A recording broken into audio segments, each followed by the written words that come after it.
নমস্কার বন্ধুরা, চলে এসেছি আবারও একটা নতুন রেসিপি নিয়ে। ল্যাঠাপোনা টক। ল্যাঠাপোনার টক বানানোর জন্য ল্যাঠাপোনাটাকে ধুয়ে নিয়েছি।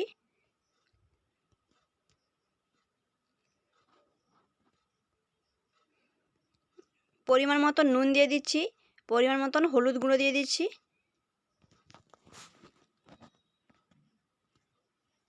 ভালো করে মাখিয়ে নিচ্ছি।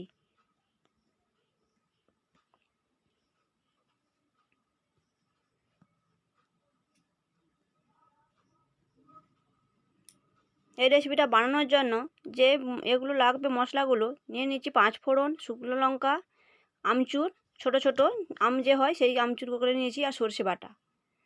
তেল গরম হয়ে গেছে, শুকনো লঙ্কার ফোড়ন দিয়ে দিয়েছি।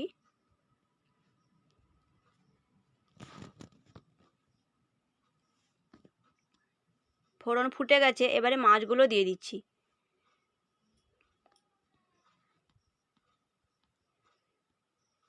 একটু নাড়িয়ে নিচ্ছি।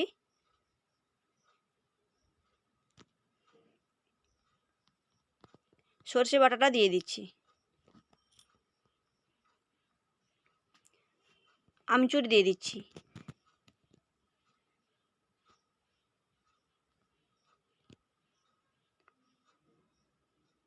হলুদ গুঁড়ো দিয়ে দিচ্ছি।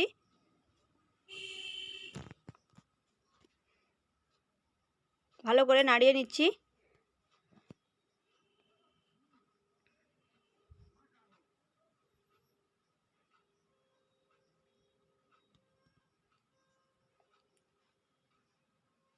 উপর দিয়ে সর্ষের তেল দিয়ে দিচ্ছি।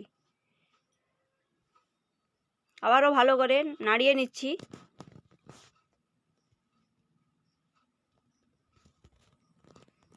হয়ে গেছে, এবারে নামিয়ে নিচ্ছি।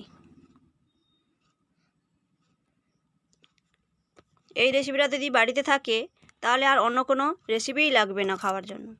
গরম ভাতের সঙ্গে খাবেন, খেতে খুব সুস্বাদু লাগবে।